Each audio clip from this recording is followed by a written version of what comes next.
Jesus then goes on to say, "You have heard that it was said to those in ancient times, 'You shall not murder,' and whoever murders shall be liable to judgment." That's true. That is in the Ten Commandments in Exodus 20.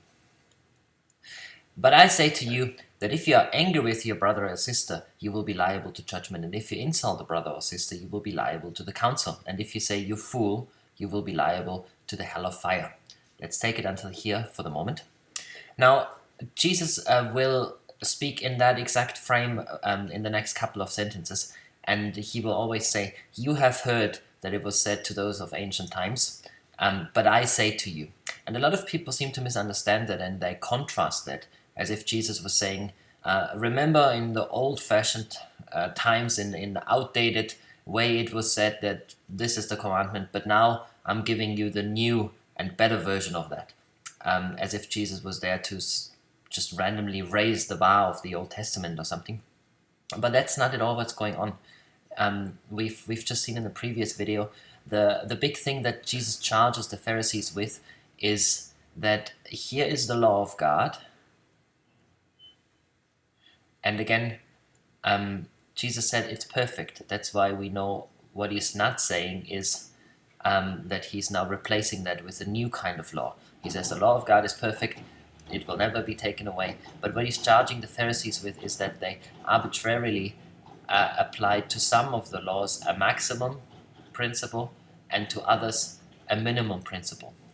We see that we don't necessarily get that from these pieces here, but we see that all throughout Matthew.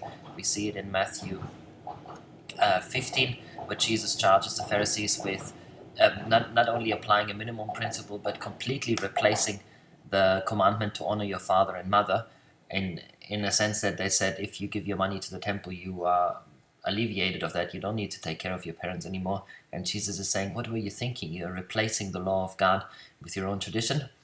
And in Matthew 23, we probably see it most clearly, where Jesus says to them, you strain out the gnat,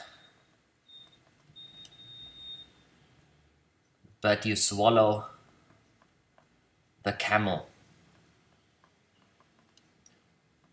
So what he means by that is he's creating a huge contrast. He says the smallest of all insects, if it fell into your soup, as it were, you strain it out, but the biggest of all creatures that I can think about, a camel, you swallow.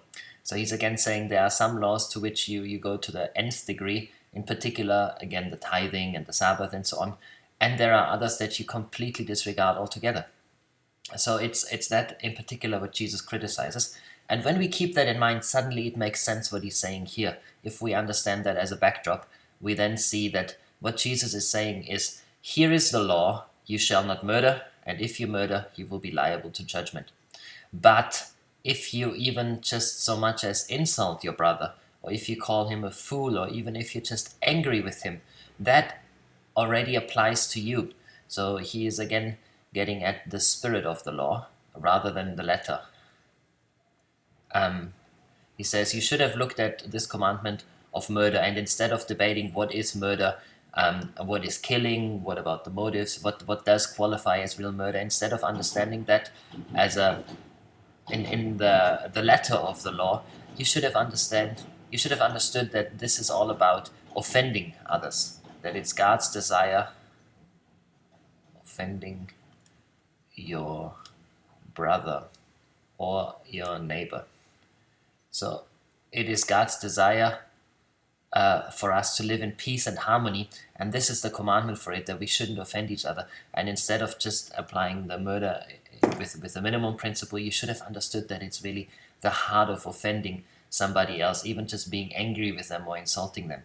And then he says, and if you say you fool, you will be liable to the hell of fire.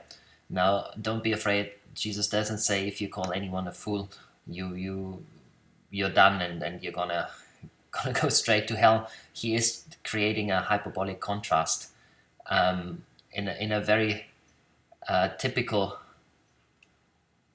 first century Jewish manner.